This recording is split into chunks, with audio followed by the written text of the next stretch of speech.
ప్రభునామానికే మహిమ కలుగును గాక. కూడొచ్చిన మీ అందరికీ, కర్మల ఆత్మీయ సహవాస సంఘ విశ్వాసులందరికీ మన ప్రభువును ఆయన ప్రియ కుమారుడునైన యేసుక్రీస్తు వారి శ్రేష్టమైన నామంలో శుభములు మరియు అందరికీ వందనాలు. యెషయా గ్రంథం 37వ అధ్యాయాన్ని మనం ధ్యానం చేసుకుంటున్నాం. యెషయా గ్రంథం 37వ అధ్యాయం. ఇందులో ముఖ్యమైన అంశం ఏంటంటే, దేవుడైన యెహోవా చేత హతమైన అష్షూరు వారు. దేవుడైన యెహోవా చేత హతమైన అష్షూరు వారు. మరి గత దినం వరకు 20 వచనాలు మనం ధ్యానం చేసుకున్నాం. 21వ వచనం నుంచి మనం ధ్యానం చేద్దాం. 21వ వచనం.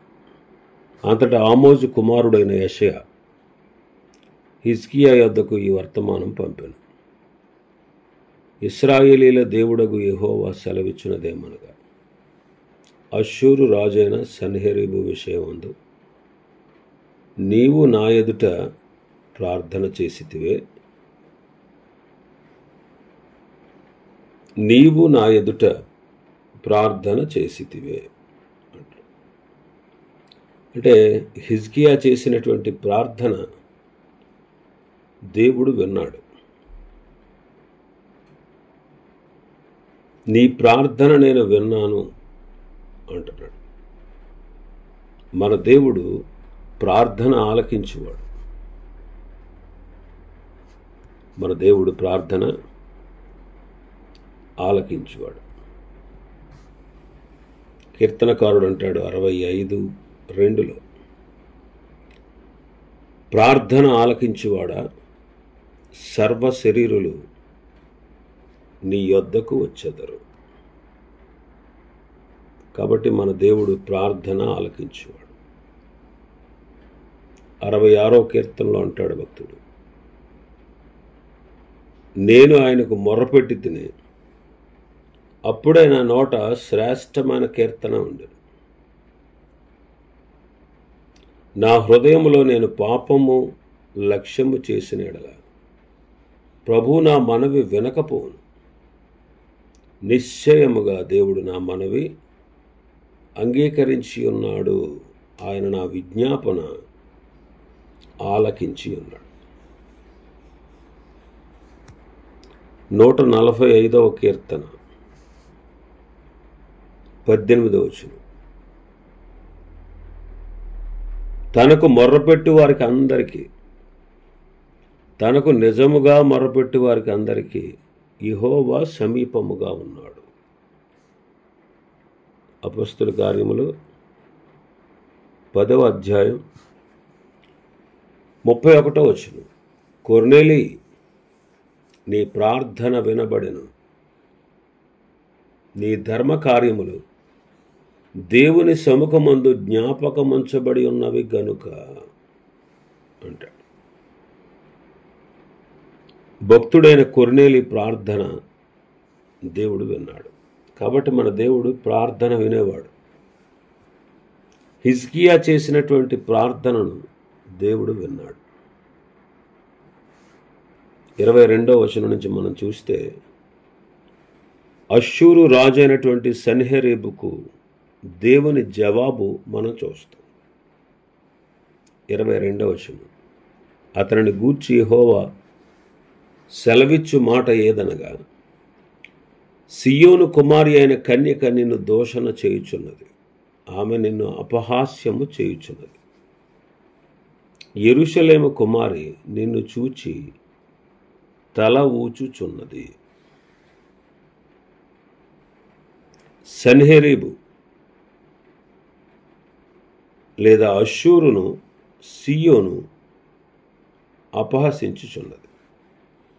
సియోను కుమారి అయిన కన్యక అంటున్నాడు. కన్యక అంటే పవిత్రత, ఇంకా ఆమెను పోగొట్టుకోలేదు, అందుకే ఆమెను పవిత్రత కన్యక అంటున్నాడు. ఇంకా చెరపట్టబడలేదన్నమాట ఆవిడ. తల ఊచుచున్నది అంటే నీ పని అయిపోయింది, నీ గతి దుర్గతే అంటున్నాడు. నిన్ను చూచి తల ఊచుచున్నది. 23వ వచనం చూస్తే, నీవు ఎవరిని తిరస్కరించితివి, ఎవరిని దూషించితివి, నీవు గర్వించి ఎవరిని భయపెట్టితివి, ఇశ్రాయేలీయుల పరిశుద్ధ దేవునినే కదా.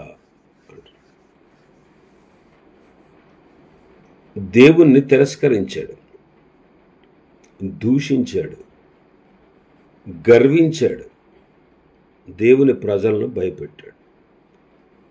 ప్రభు అంటున్నారు, నువ్వు తిరస్కరించింది ఇశ్రాయేలీయులను కాదు, నీవు దూషించింది ఇశ్రాయేలుని కాదు, నీవు గర్వించింది ఇశ్రాయేలుల మీద కాదు, నీవు భయపెట్టింది ఇశ్రాయేలుని కాదు. అంటే వారికే చేశాడు ఇతను. ప్రభు దాన్ని పర్సనల్గా తీసుకున్నారు. నన్ను భయపెట్టావు, నా మీద నువ్వు గర్వించావు, నన్ను తిరస్కరించావు, నన్ను దూషించావు అంటున్నారు. మరి దేవుని దూషించడం, తిరస్కరించడం, భయపెట్టడం సాధ్యమా? ఎన్నటికీ కాదు. నిర్గమకాండం 5వ అధ్యాయం 2వ వచనం. ఫరో, నేను అతని మాట విని ఇశ్రాయేలులను పోనిచ్చుటకు యెహోవా ఎవడు?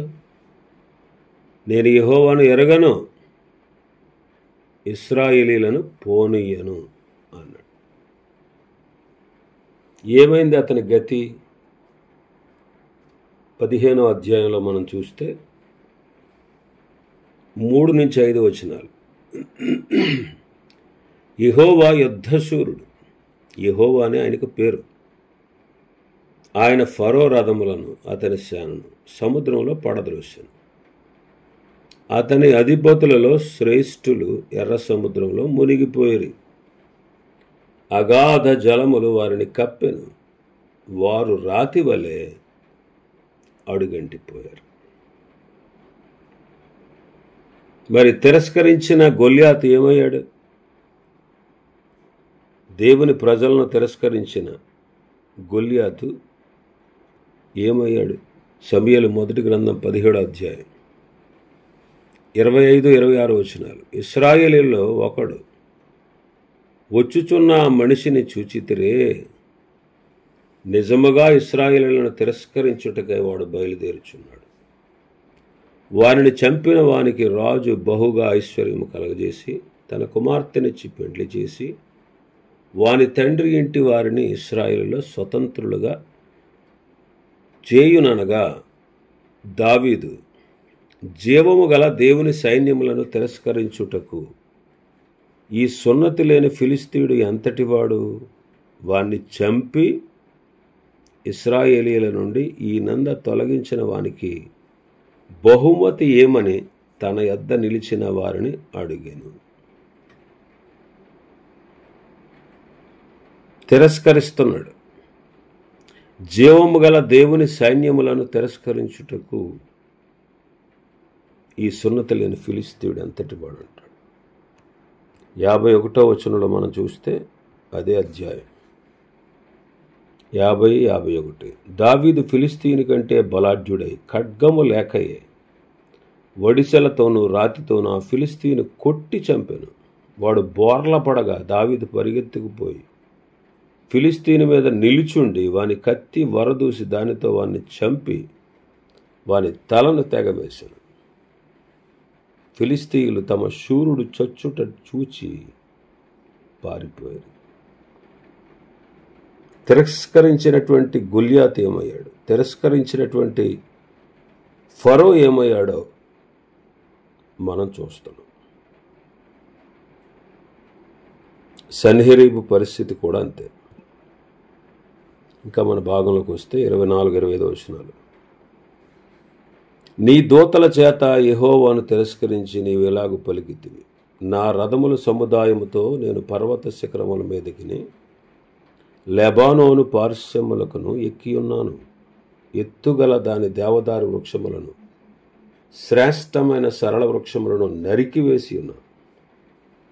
వాని దూరపు సరిహద్దులలోనున్న సత్రములలోనికి, కర్మెలు ఫలవంతములగు క్షేత్రమైన అడవిలోనికి ప్రవేశించి ఉన్నాను. నేను త్రవ్వి నీళ్లు పానము చేసి ఉన్నాను.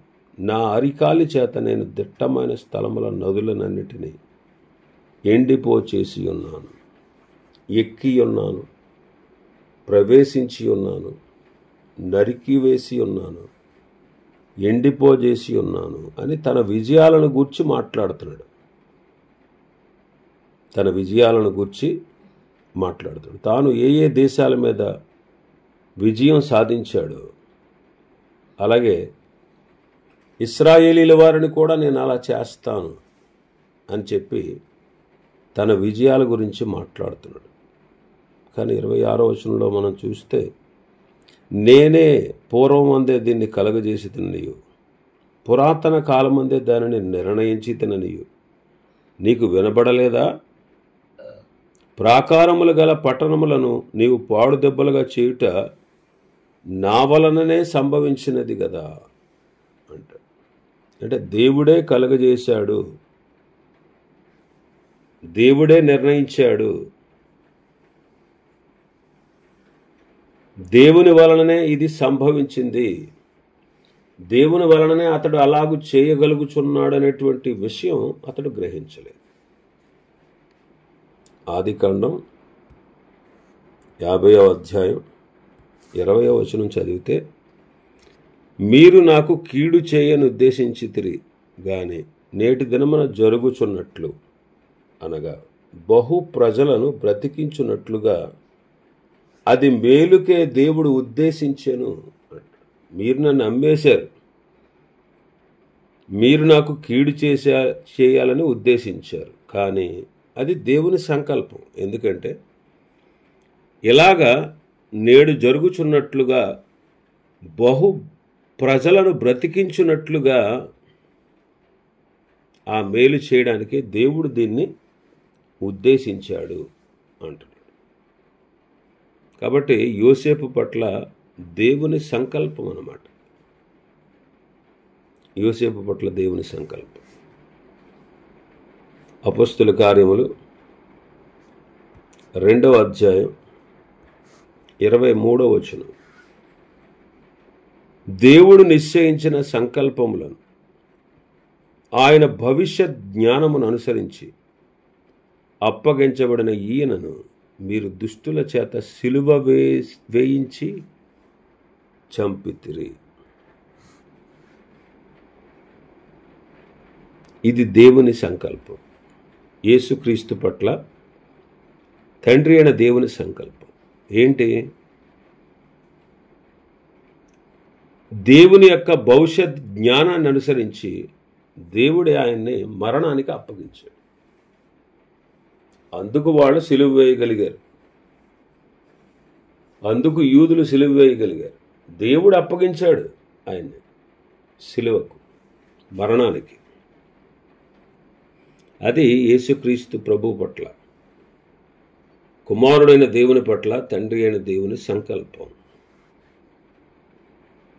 4వ అధ్యాయం 27వ వచనం, అపొస్తలుల కార్యములు 4వ అధ్యాయం 27, ఏమి జరగవలనని నీ హస్తమును నీ సంకల్పమును ముందు నిర్ణయించిన వాటినన్నిటినీ చేయుటకే నీవు అభిషేకించిన నీ పరిశుద్ధ సేవకుడగు యేసునకు విరోధముగా హేరోదును పొంతి పిలాతును అన్యజనులతోనూ ఇశ్రాయేలు ప్రజలతోనూ ఈ పట్టణమందు నిజముగా కూడుకున్నారు. ఏవి జరగవలనని నీ హస్తములు నీ సంకల్పము ముందు నిర్ణయించెను అంటున్నాడు.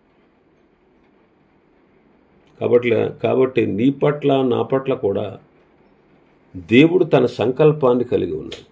ఎఫెసీ పత్రిక 1వ అధ్యాయం 10వ వచనం నుంచి, ఈ సంకల్పమును బట్టి ఆయన పరలోకములో ఉన్నవే గాని భూమి మీద ఉన్నవే గాని సమస్తమును క్రీస్తునందు ఏకముగా సమకూర్చవలనని తనలో తాను నిర్ణయించుకుని మరియు క్రీస్తునందు ముందుగా నిరీక్షించిన మనము తన మహిమకు కీర్తి కలుగజేయవలనని దేవుడు తన చిత్త ప్రకారమైన సంకల్పమును బట్టి మనలను ముందుగా నిర్ణయించి ఆయన యందు స్వాస్థ్యముగా ఏర్పరచెను. ఆయన తన చిత్తానుసారముగా చేసిన నిర్ణయము చొప్పున సమస్త కార్యములను జరిగించుచున్నాడు. ఇక్కడ ఆయన సంకల్పము కనబడతా ఉంది. దేవుని చిత్త ప్రకారమైన సంకల్పాన్ని బట్టి ఆయన చిత్తానుసారంగా చేసిన నిర్ణయము చొప్పున దేవుడు మనల్ని ముందుగా తన స్వాస్థ్యముగా ఏర్పరచుకున్నాడు. ఇక్కడ 26వ వచనంలో అంటారు ప్రభు, ఇది నా వలనే సంభవించింది అని నీకు తెలీదా అంటున్నాడు. ఇంకా మన భాగంలోకి వస్తే 27వ వచనం. కాబట్టి వాటి కాపురస్తులు బలహీనులై జడిసిరి, విభ్రాంతి నొంది పొలములోని గడ్డి వలను కాడవేయని చేలవలను అయ్యేది. వాటి కాపురస్తులు వారిని జయించమని నీవు జయించిన రాజ్యాలను నేను నీ చేతికి అప్పగించాను కాబట్టి వాళ్ళు బలహీనులైపోయారు, వాళ్ళు భయపడిపోయారు. పొలములో గడ్డిలాగా కాడవేని చేలులాగా అయిపోయారు. వారు నాశనమయ్యారు. వారిని కూడా దేవుడు ఎందుకు అప్పగించాడో తెలుసా? వారి దోషము సంపూర్తి అయినందు చేతనే. అందుకే ఆదికాండం 6వ అధ్యాయంలో చూస్తే 11వ వచనం నుంచి, ఆదికాండం 6వ అధ్యాయం 11వ వచనం, భూలోకము దేవుని సన్నిధిని చెడిపోయి ఉండెను, భూలోకము బలత్కారముతో నిండి ఉండెను. దేవుడు భూలోకమును చూచినప్పుడు అది చెడిపోయి ఉండెను. భూమి మీద సమస్త శరీరులు తమ మార్గమును చెరిపివేసుకొని ఉండిరి. భూమి మీద జనుడు తన మార్గాలను ఏం చేశారు? చెరిపివేసుకున్నారు. అందువలన భూమి మీద సమస్త శరీర మార్గాలు చెరిపేసుకున్నారు. భూలోకమంతా బలత్కారంతో నిండిపోయింది. కాబట్టి ఆయన ఏమన్నారు? నా సన్నిధిని వారి అంతము వచ్చి ఉన్నది అంట. నా సన్నిధిని వారి అంతము వచ్చి ఉన్నది. 13వ వచనం అంటాడు, దేవుడు నోవహుతో, సమస్త శరీరాల మూలముగా భూమి బలత్కారముతో నిండి ఉన్నది గనుక నా సన్నిధిని వారి అంతము వచ్చి ఉన్నది అంటారు. ఇంకా మన భాగంలోకి వస్తే 28వ వచనం, నీవు కూర్చుండుటయు బయలు వెళ్ళుటయు లోపలికి వచ్చుటయు నా మీద 1000 రంకెలను నాకు తెలిసే ఉన్నవి. నీవు కూర్చుండుట, బయలు వెళ్ళుట, లోపలికి వచ్చుట, నా మీద వేస్తున్న రంకెలు, ఇవన్నీ నాకు తెలిసే ఉన్నవి అంట. ఆయన సమస్తము ఎరిగినవాడు. ఆయన సమస్తము ఎరిగినవాడు. 139వ కీర్తన మనం చూస్తే, నేను కూర్చుండుట నేను లేచుట నీకు తెలుసు, నాకు తలంపు పుట్టక మునిపే నీవు నా మనస్సును గ్రహించుచున్నావు, నా నడకను నా పడకను పరిశీలన చేస్తున్నావు, నా చర్యలన్నిటినీ బాగుగా తెలుసుకుని ఉన్నావు. మాట నా నాలుకకు రాక మునిపే అది నీకు పూర్తిగా తెలిసి ఉన్నది. వెనుకను ముందును నీవు నన్ను ఆవరించి ఉన్నావు, నీ చెయ్యి నా మీద ఉంచి ఉన్నావు. ఇట్టి తెలివి నాకు మించినది, అది అగోచరము, అది నాకు అందదు. నీ ఆత్మయొద్ద నుండి నేను ఎక్కడికి పోవదును, నీ సన్నిధి నుండి నేను ఎక్కడికి పారిపోవదును. నేను ఆకాశమునికి ఎక్కినను, నీవు అక్కడనూ ఉన్నావు. నేను పాతాళమందు పండుకొనను, నీవు అక్కడనూ ఉన్నావు. నేను వేకువ రెక్కలు కట్టుకుని సముద్ర దిగంతములో నివసించినను, అక్కడను నీ చెయ్యి నన్ను నడిపించును, నీ కుడి చెయ్యి నన్ను పట్టుకొనును. కాబట్టి ప్రభువుకి సమస్తము తెలుసు. ఆయన సమస్తము ఎరిగినవాడండి. ఆయన సమస్తము ఎరిగినవాడు. నరుని మార్గములను యెహోవా ఎరుగును అంటాడు సామెతల గ్రంథకర్త 5:21. 5:21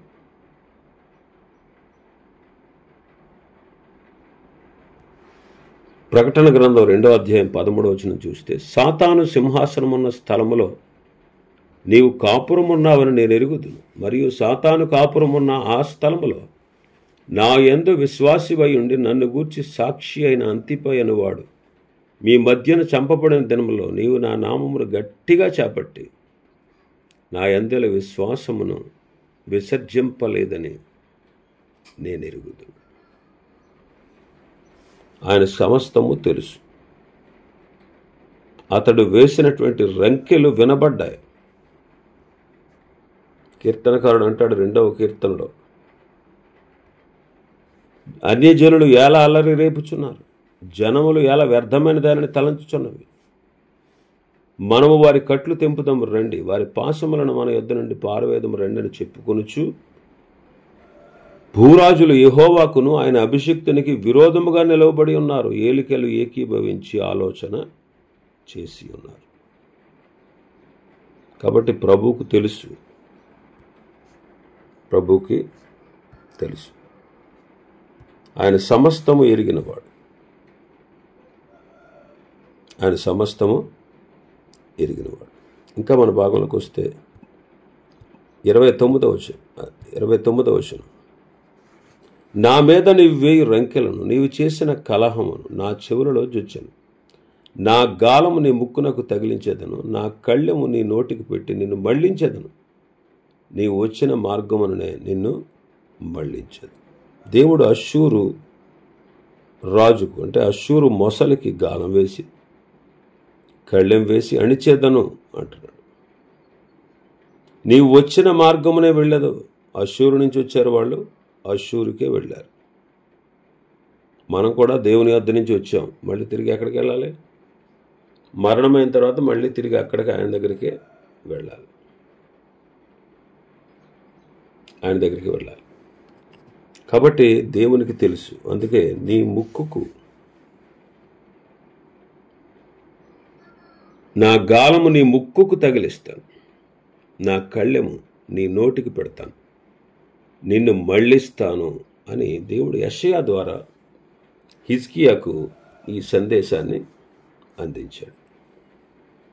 ఇంకా కొన్ని విషయాలు ఈ అధ్యాయంలో ఉన్నాయి. ప్రభు చిత్తమైతే రేపటి దినం మరికొన్ని విషయాలు మనం అధ్యాయం నుండి ధ్యానం చేసుకుందాం. దేవుడి వర్తమాన వాక్యాన్ని మన వినికిడిలో ఆశీర్వదించునుగాక. ఆమేన్.